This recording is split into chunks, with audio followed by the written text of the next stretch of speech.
Hey folks, it's Marvin Cash, the host of the Articulate Fly, and we're back with another Central PA fishing report with George Costa from TCO Fly Shop in State College. How you doing, George? I'm amazing as always, Marv. How are you? As always, just trying to stay out of trouble. And, we were talking before we started recording, and we're recording this, I guess, on Thursday. You're starting to get the beginning of that yucky nor'easter weather. Yeah, it's not looking too pretty this coming weekend. We're definitely going to be getting anywhere between half and an inch of rain Friday into Friday night. So fish today, fish early tomorrow if you can. I think the weekend is not looking nice at all. Expect water to come up. We've been good levels for the past couple of weeks. Everything's been above average, but nice and clear and great flows. Fishing's been excellent the past couple of weeks. But this weekend, not looking good. Early next weekend, as soon as the water starts dropping, we are going to be in prime time fall fishing. The water's going to be up off color, dropping. Streamers are definitely going to start moving fish. They have been, so it's looking good early to mid next week, is where I would slate, coming out and getting out there on the water. Other than that, we've been, very, very typical fall mode, maybe a little behind where we usually are. We're starting to see reds pop up here and there. So if you are out on the water, please start watching for those reds. Those clear patches of gravel, don't step on them. Don't fish to them. You leave them alone. And it's definitely that time of year to start watching out for them. Yeah, and just to remind folks, you are a relatively, by, I guess, 21st century streamer fishing standards, a small streamer guy. Myself personally, yeah. I mean, everybody's a little different, but I like not huge streamers. I just don't think they're necessary around here.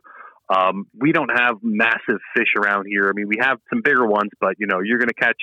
Your hookup rate's going to be a lot more on something slightly smaller, just because their class size of our fish here is, especially on like Spring Creek, tends to be a little smaller. Our average fish might be 12, 13, 14 inches long. And if you're throwing a 3-4 inch streamer at it, it's going to grab it. You're not going to get the hook on it. You're going to get a lot of grabs, but you're not actually going to connect. So I prefer slightly smaller streamers here locally. If, you want to go and look for those big hogs all day long, then get up into that 3 to 5 inch, bigger streamer category. But, it depends on what you're after. If you want to actually catch fish, try a smaller streamer. If you want to just ignore those little guys and go after that big one, hunk some meat at them. Yeah, there you go. And what are you seeing on the dry fly side? Is it probably mostly blue-winged olives sporadically? Yeah, sporadic olives, caddis here and there. We definitely seen some Octobers around here and there. I personally have, in the past week, I've had a bunch of clients out on the water, and I think I've seen 2 fish rise in the past week and a half. Olives are around, caddis are around, but fish I just really haven't been keyed in on them from what I've been seeing lately out on the Jay or Spring Creek. Just haven't seen fish really actively rise. And there's a few here or there, but if you want to go throw a dry fly, you can definitely, afternoons are still warm enough to throw a little beetle or an ant, search around. You can definitely search around with a caddis and, you'll take a fish here and there, but definitely not a consistent dry fly hatch the past couple of weeks for sure. And after this big push of water, got to see what that happens after that. Yeah, got it. And I guess that really says if you don't want to throw streamers, you better just stick to the nymphing game, right? Yeah, nymphing's been really consistent lately. Smaller, darker patterns are working well. Little caddis submergers have been working pretty good for us too. And fish are eating.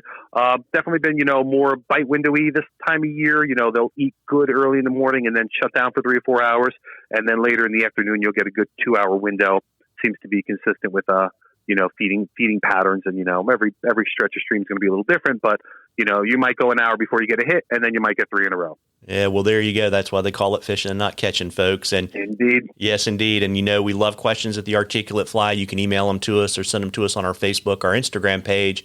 And if we use your question, I'll send you some Articulate Fly swag, and we're going to drawing for something cool from the shop at the end of the season. And before I let you hop, George, why don't you let folks know shop location, hours, and all that kind of good stuff?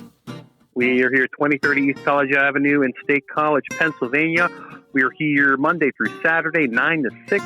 Sunday 9 to 3, and TCOflyfishing.com on the World Wide Web. Well, there you go. Well, folks, I always say it, fall is my favorite time to fish, and, stay out of the high water that's not going to be productive this weekend, but get out there and pull some streamers early next week and catch a few. Tight lines, everybody. Tight lines, George. Take it easy, Mark.